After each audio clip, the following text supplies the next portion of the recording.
Chapter 25, September 1957. A 15-year-old girl named Elizabeth Eckford walks alone towards Central High School in Little Rock, Arkansas, books in her arms, while a mob screams at her back, and National Guard troops, sent by the governor specifically to keep her out, block the entrance. That image, and the image most people actually associate with the 1950s, a smiling family gathered around a brand new television, in a brand new suburban house, happened in the exact same country, in the exact same years. So here's the question worth sitting with for this whole chapter. If the 1950s were really as peaceful and prosperous as they get remembered, why do so many of today's fights over housing, over policing, over gender, over sexuality, trace their roots straight back to this decade? The honest answer is that the 50s weren't an innocent time interrupted occasionally by conflict. They were the years those conflicts got built into the foundation, quietly enough that a lot of people didn't notice until decades later. This is also a chapter about narrative itself, about who gets remembered and who gets erased in the process. The popular memory of the 1950s comes almost entirely from television reruns. Ozzie and Harriet, Leave It to Beaver, smiling white families in spotless kitchens. That memory isn't fabricated exactly. Those shows were genuinely popular and genuinely reflected something real about how some Americans lived. But it's also an incredibly narrow slice of the actual decade, curated by the same consumer culture that was busy selling refrigerators as proof of freedom. And it conveniently leaves out almost everyone whose story doesn't fit that frame. We're covering 6 things today, more ground than usual, because this decade genuinely did more quiet, structural work than it gets credit for. 1. The bumpy peacetime transition and the economic boom that followed it. 2. The consumer's republic and exactly whose wealth the suburban dream was actually built on. 3. Teenage culture, television, and the literary and musical underground pushing back against the mainstream. 4. The domestic ideology pressed onto American women and the seeds of the feminist movement germinating quietly underneath it. 5. What this decade looked like for racial and ethnic minorities outside the black-white story most textbooks center. And 6, the civil rights movement, which you're going to see wasn't handed down from a single charismatic leader, but built patiently, from the ground up, mostly by people whose names you've probably never heard. Let's get into it. Before the boom, there's a bumpy stretch worth pausing on, because it's usually skipped straight past. When 9 million soldiers come home by mid-1946, they return to an economy nobody had actually planned for peace.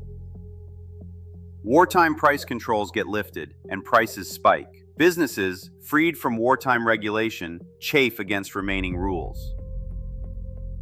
And organized labor, which had mostly held off on strikes during the war out of patriotic obligation, comes roaring back. 1946 alone sees more strikes than any year in American history to that point. Coal miners, steel workers, auto workers, all demanding wages that finally match wartime productivity gains. Congress responds in 1947 with the Taft-Hartley Act, weakening organized labor's legal tools right as unions were at the peak of their leverage, a preview of a fight over labor power that never really ends. There's a quieter domestic battle running underneath all of this too. 150,000 women had served in the military during the war, and millions more had taken factory jobs while men were overseas. When the war ends, plenty of those women want to keep working, and plenty of employers, and plenty of returning husbands want them back in the kitchen instead. That tension over whether married women belong in the paid workforce doesn't get resolved so much as papered over for the next decade, which matters a lot once you get to the domestic ideology section of this chapter. When the war ends, plenty of those women want to keep working, and plenty of employers and plenty of returning husbands want them back in the kitchen instead. That tension over whether married women belong in the paid workforce doesn't get resolved so much as papered over for the next decade, which matters a lot once you get to the domestic ideology section of this chapter. Politically, this boom gets managed by a president who deliberately refuses to fight it. Dwight Eisenhower, elected in a landslide in 1952, calls his approach modern republicanism, an attempt to fold traditional Republican instincts, individualism, fiscal restraint, into the basic framework Franklin Roosevelt had already built, rather than trying to tear the New Deal back out. It's a genuinely moderate governing style, and it's a big part of why the decade gets remembered as calm. Eisenhower spent 8 years deliberately projecting the image of a country in steady, unspectacular, trustworthy hands, even while, as you're about to see, plenty was happening underneath that steady surface. Once the economy actually stabilizes, though, the numbers become genuinely staggering. Between 1945 and 1960, America's gross national product grows 250%, and 60% of Americans reach middle-class status for the first time. Union membership, Taft-Hartley notwithstanding, still hits an all-time high, nearly 17 million workers. And unlike the uneven boom of the 1920s, this prosperity actually gets shared more broadly. The poverty rate falls from 34% to 22% in just over a decade, with the top 5% of earners actually seeing their share of national income shrink slightly, and college enrollment more than doubles as a degree becomes the era's clearest marker of middle-class arrival.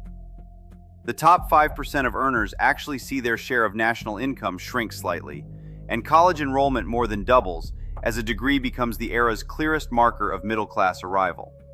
Historian Elizabeth Cohen has a name for what America became during these years: a consumer's republic, where buying a house, a car, a television, a full set of kitchen appliances wasn't just personal comfort, it was sold as a civic duty, actual proof that American freedom worked better than the Soviet alternative. That fusion of shopping and citizenship never really left American culture, it just moved platforms. Today's influencers packaging their politics into lifestyle content, ethical shopping hauls, boycott and boycott campaigns, vote with your dollar as an entire genre of content, are running the exact same consumer's republic logic Nixon was selling from that kitchen, just with a phone camera instead of a television crew. Vice President Nixon makes that argument explicitly in 1959, standing in a model American kitchen in Moscow, telling Soviet Premier Khrushchev that this, the washing machine, the refrigerator, the dishwasher, is what freedom actually looks like. What Levitt doesn't say out loud but writes directly into the paperwork is that Levittown's original contracts explicitly barred anyone not a member of the Caucasian race from buying in, and every single one of those mortgages was federally insured by the FHA on exactly those terms. When one black family, William and Daisy Myers, finally integrated a Pennsylvania Levittown in 1957, they needed state troopers just to stay in their own house through 2 weeks of threatening mobs. This wasn't one developer's personal prejudice, it was federal housing policy, systematically directing government-backed wealth building toward white families while walling black families out of it by law.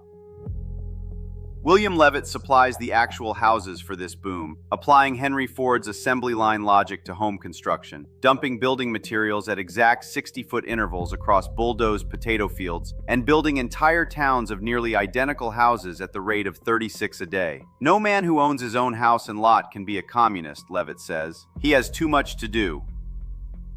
What Levitt doesn't say out loud but writes directly into the paperwork is that Levittown's original contracts explicitly barred anyone not a member of the Caucasian race from buying in, and every single one of those mortgages was federally insured by the FHA on exactly those terms.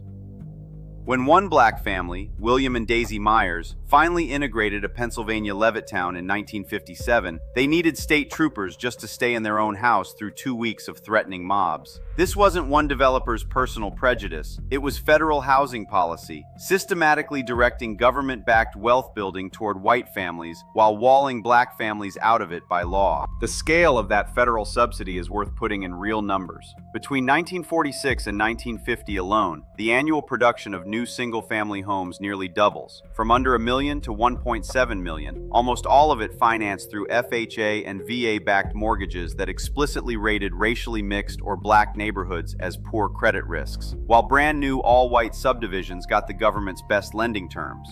That's the literal mechanism of redlining, not a slur, a specific underwriting category the federal government itself created and enforced for decades. It is quite simply one of the largest wealth transfer programs in American history, and it was designed on paper to exclude an entire race from participating. Historian Thomas Sugrew's work traces the consequence directly. FHA redlining and organized white homeowner resistance through the 1940s and 50s didn't just create segregated suburbs, they simultaneously drained tax bases and investment out of the cities black families were left in, setting up the disinvestment, the deindustrialization, and the aggressive policing crises that would explode a decade or two later, and that are still explaining a huge amount of today's racial wealth gap. A white family that bought into Levittown in 1950 has, by now, 3 generations of home equity compounding behind them. A black family locked out of that exact same opportunity by law has none of that same head start, which is the actual mechanism behind modern fights over appraisal bias, gentrification, and the racial wealth gap. Not some vague historical injustice, but a specific, traceable, federally underwritten decision made in exactly these years. Meanwhile, the fastest growing part of the country wasn't the suburbs ringing old northern cities at all. It was the Sun Belt, California alone adding nearly 6 million residents between 1940 and 1960, pulled south and west by defense contracts, cheap land, and increasingly, air conditioning. A migration that permanently reshaped which states hold the most political power today. Television reshapes American life faster than almost any technology before it. By 1960, 87% of American households own a set, and the 3 networks, CBS, NBC, ABC, become the single most powerful force shaping what normal American life was supposed to look like. Shows like The Adventures of Ozzie and Harriet, Father Knows Best, and Leave It to Beaver depict tidy white families solving minor problems with parental wisdom by the 22-minute mark. Working-class families get grittier treatment on shows like The Honeymooners, a bus driver and a sewer worker as the leads, but even they stay together and work it out every week. Black Americans barely appear at all, and when they do, it's almost always in demeaning roles. The one all-black show of the era, Amos and Andy, built entirely around racial stereotypes so blunt the NAACP campaigned against it. Television wasn't just reflecting 1950s normal. It was manufacturing a very specific, very narrow version of it and beaming it into tens of millions of homes every night.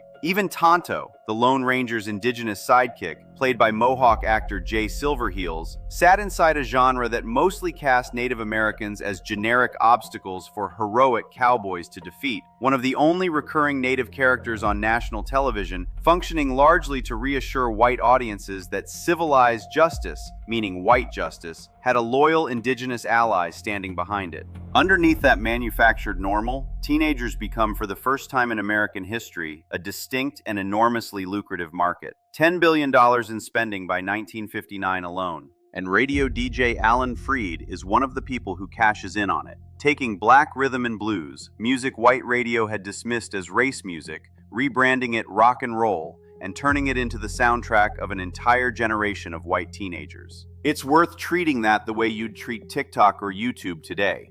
A genuinely new medium hands young people a shared style and language of their own, and corporations race each other to monetize the attention that style generates. Records, movies, fan magazines, all of it engineered to keep teenagers spending and identifying as a market segment distinct from their parents. Jazz musicians push in a parallel direction too. Dizzy Gillespie and Charlie Parker's bebop, Miles Davis and John Coltrane's later experiments, breaking down the same racial and stylistic boundaries rock and roll was breaking on the dance floor.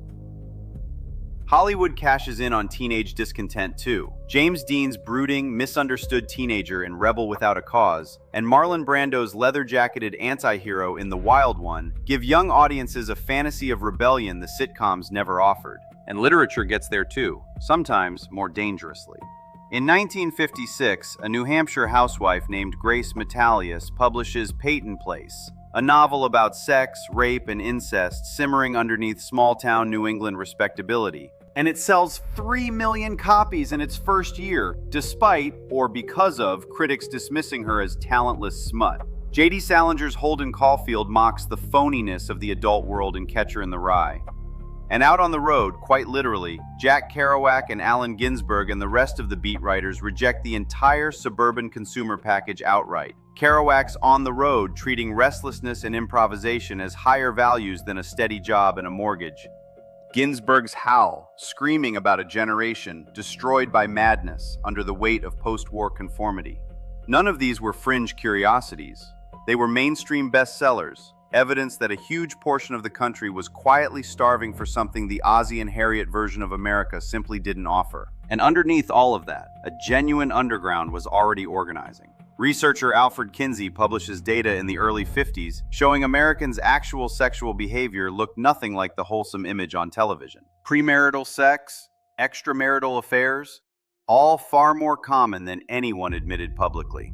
Hugh Hefner launches Playboy in 1953. And in Los Angeles, Harry Hay and a small group of gay men quietly founded the Mattachine Society in 1950 and 51, one of the first sustained gay rights organizations in the country, originally built on the genuinely radical idea that homosexuals were an oppressed minority entitled to collective rights. A group soon joined by the lesbian organization, the Daughters of Bilitis. Both had to operate through clandestine meetings, coded newsletters, careful legal defense networks, because open organizing simply wasn't survivable yet. But that entire underground infrastructure, quiet networks, mutual legal support, a shared identity built in secret, fed directly into the movement that exploded into the open at Stonewall less than 2 decades later. The respectable 1950s and the movement that eventually broke its rules weren't opposites. One was quietly built inside the other. Pull it together and go back to Elizabeth Eckford walking alone toward that mob. The 1950s get remembered through the Levittown brochure and the sitcom Living Room, and both of those things were genuinely real.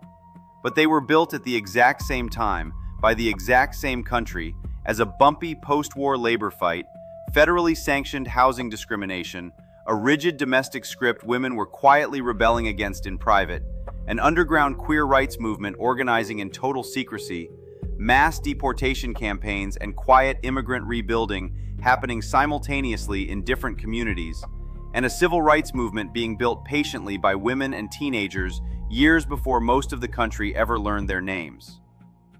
Historians used to remember this decade as calm and consensual, a peaceful pause between the war and the 60s. More recent scholarship, the work of people like Elizabeth Cohen on consumption and citizenship, Thomas Segru on the real origins of the urban crisis, and Betty Friedan, writing as a participant as much as a historian, reads it differently. As the years when inequalities of race, class, and gender got quietly locked into the foundation of modern American life, in mortgage contracts, in magazine advice columns, in zoning maps, well before anyone was marching in the streets about it. Notice, too, how much of what feels like modern American conflict is really just this decade's unfinished business resurfacing under new names. The housing wealth gap traces to Levittown's paperwork. The Christian nationalism debate traces to a pledge amended out of Cold War anxiety. The instinct toward leaderless, youth-led protest movements traces to Ella Baker's deliberate choice at Greensboro. Even the basic move of selling political identity through consumer choices traces straight back to a kitchen in Moscow in 1959. This chapter isn't background information for the decade that follows. It's the decade that follows, wearing a disguise. So here's the honest note to end on, not a tidy one. This chapter isn't the story of rights won. It's the story of rights fought for, sometimes won, and in several cases already lost again within living memory. What you do with that pattern, whether you find it discouraging or clarifying, is genuinely up to you. But pretending the 1960s settled any of these questions permanently just isn't what the historical record actually shows. Get your Chapter 25 source response done in Canvas, and next time, we watch what a country exhausted by all of this turns to next. See you in Chapter 26.